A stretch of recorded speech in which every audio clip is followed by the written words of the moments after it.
The US Navy just spent millions of dollars to blow up their own warship. And it was the smartest move they ever made. 1, 2. 40,000 pounds of high explosives detonated beneath the hull, triggering a 3.9 magnitude earthquake on geological sensors. But the engineers behind the incident did not try to prove the ship invincible. Simulations said the ship would survive. But the Navy needed to know what happens when reality hits. They weren't just breaking a ship, they were rewriting the manual on how a warship survives a first strike. For decades, naval warfare has obsessed over how ships fight and ignored how they die. And this is the terrifying reason why the Navy is now intentionally turning their most expensive assets into targets. Now, look at your screen. The carrier is still standing perfectly upright. No fire, no smoke, no gaping holes in its steel armor. By every metric of 20th century warfare, this ship is completely untouched. But look closer. Inside, the tactical data links are dead. The SPY-6 radar has flatlined. The electromagnetic catapults are dead. The carrier is stripped of its teeth. You are looking at a $13 billion floating scrapyard. This is the mission kill, the modern reality that renders the Hollywood myth of naval warfare obsolete. Our adversaries do not need to punch a hole in the hull to sink us. They don't even need to touch the ship. They need to execute a near miss. But not a near miss with explosives, a near miss with data. During the Cold War, a carrier could theoretically outmaneuver a torpedo. Today, against a Mach 10 hypersonic anti-ship ballistic missile, the era of dodging is officially over. You cannot outturn a weapon that covers 2 miles per second. Surviving the blast is no longer the worst-case scenario. It is the absolute baseline for survival. And this is why the laws of mathematics are far more lethal than any torpedo. When a 40,000-pound explosive detonates in the air, the atmosphere compresses. It's soft. It absorbs the blow. But water is practically incompressible. When that bomb detonates underwater, the energy has nowhere to dissipate. It doesn't expand into the air, it slams into the ship. When that shockwave strikes the thick, armored HY-100 steel hull, the hull holds. It doesn't breach. But the steel acts as a perfect conduit. The energy transfers seamlessly, an invisible kinetic hammer rippling through. It slams through the radar electronics. It shatters the A-1B nuclear reactor cooling loops, and it vibrates straight through the spines of the crew. The ship remains afloat, but it is instantly neutralized. The radar goes blind, the defense grid is dead, and the trillion-dollar fortress is left completely defenseless. Naval engineers call it the whipping effect. When the explosive detonates underwater, it instantly vaporizes the fluid, creating a massive, superheated gas bubble. As this bubble expands at supersonic speed, it literally lifts the entire 100,000-ton hull of the supercarrier out of the water. Then, a fraction of a second later, the bubble violently collapses. The ocean rushes in to fill the vacuum, and the massive warship plummets into the void. Then the bubble rebounds, striking the hull from below a second time. Imagine taking a plastic ruler in your hands and snapping it forcefully up and down. That is what the ocean is doing to 100,000 tons of nuclear-powered steel. But the real casualty of the whipping effect is not the steel. It is the human beings trapped inside. Down in the dark, windowless compartments of the USS Ford, 5,000 sailors are holding their breath. As the klaxons blare, the command echoes through the ship. Brace for shock. The crew must stand, grip the welded handrails, and most importantly, bend their knees. If a young sailor panics, freezes, and locks their joints, the kinetic energy from the deck will slam directly up their legs, shattering their bones into pieces. But the terror is not just kinetic, it is environmental. In the fraction of a second after the shockwave hits, the primary power grid trips. The windowless compartments plunge into absolute darkness.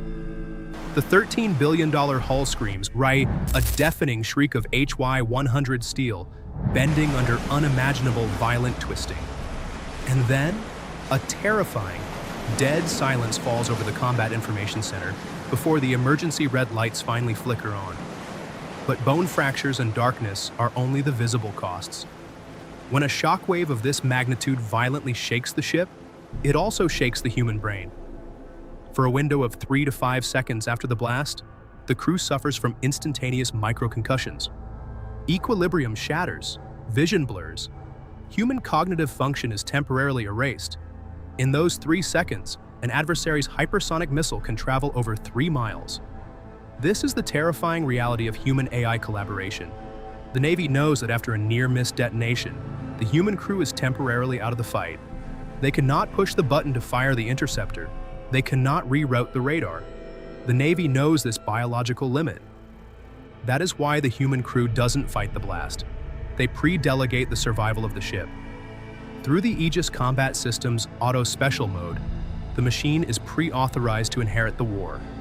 It autonomously holds the line, calculating firing solutions and launching interceptors while the humans recover their equilibrium. The machine doesn't replace the crew. It buys them the 3 seconds they need to survive the physics. When the ocean finally settles from the third and final shock trial, the Navy issues a statement declaring the test a massive success. The ship survived, but behind closed doors, the engineering audit tells a much more nuanced story. The ship took damage, and the engineers were thrilled to find it. They weren't looking for massive holes. They were hunting for microscopic fatal flaws. Deep inside the hull, a standard 6-inch titanium bracket holding a cooling line to the A-1B nuclear reactor fractured under the violent twisting of the ship. To a civilian, a broken bracket means nothing. To a naval auditor, it reveals a critical chain reaction. If that bracket shears, the cooling pipe vibrates violently. If the pipe cracks, the primary coolant loop loses pressure. The automated safety protocols of the nuclear reactor instantly register that pressure drop. The computer's baseline instinct is to execute a safe mode shutdown, a scram. In peacetime, a scram keeps everyone safe. But in combat, safe mode is algorithmic suicide. If the reactor shuts down to protect itself, the entire ship loses power. The radar goes dark. The catapults die. The ship protects its engine, but it blinds its own defense grid right as the enemy is reloading. Or consider the server racks in the Combat Information Center. During the trial, the whipping effect caused a massive server rack to shift.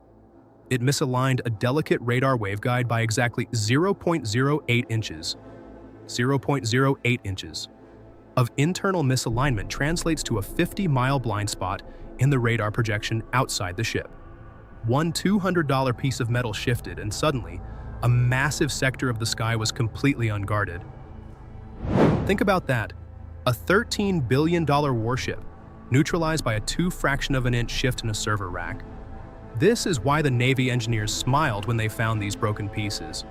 They found the needle in the haystack before it could kill the ship in a real war. The post-blast audit data revealed the fractures and the drifted connections. But looking at the tens of thousands of other systems that survived this brutal kinetic test, a paradox emerges. If the shockwave was violent enough to shear titanium, why didn't every critical control system simply fall off its mounts? The answer isn't about making the ship harder. In fact, rigidity is a death sentence. You won't find this in the Navy's PR brochures. But down in the dry docks, the architects understand a fundamental rule of survival. Making a ship harder is a death sentence. To survive the modern battlefield, you don't need thicker armor. You need elegance. But why invite this kind of pain? Why risk damaging a brand new supercarrier just to find a broken bracket? Amateur logic suggests the Navy was eager to test their new toy. The truth is much darker. The Navy actually fought to cancel this exact test. They wanted to save time, save money, and push the risk onto the next generation of ships. But the Pentagon and Congress forced their hand. Why? Because the long-term financial reality of war shows no mercy. If you skip the shock trials today, you build the USS Ford with that flawed titanium bracket. Then you copy that exact blueprint for the next 3 sister ships. Fast forward to 2035. A crisis erupts. A near miss hits the Ford. The reactor scrams. Mission kill. Suddenly, the Pentagon realizes every carrier shares the exact same fatal flaw. To fix it, they must recall 4 supercarriers back to a dangerously brittle infrastructure. Strictly certified nuclear shipyards like Newport News and Puget Sound. These dry docks are already operating at redline capacity, backlogged with submarine and carrier maintenance. If you suddenly inject 4 crippled supercarriers into that fragile pipeline to fix a fundamental design flaw, the system collapses. You create a catastrophic logistical traffic jam that paralyzes the entire defense industrial base. You paralyze the production of new submarines. And while America is stuck in the repair yard, rivals are launching new, advanced hulls into the Pacific at an unprecedented rate. You lose the geopolitical chessboard because of a piece of metal the size of a smartphone. The Navy doesn't break the ship today for a press release. They break it today so they don't lose a global arms race a decade from now. Amateur logic suggests that to protect a ship from an explosion, you just make it stiffer. Bolt the servers down harder. Thicken the steel brackets. But naval architects know that rigidity is death.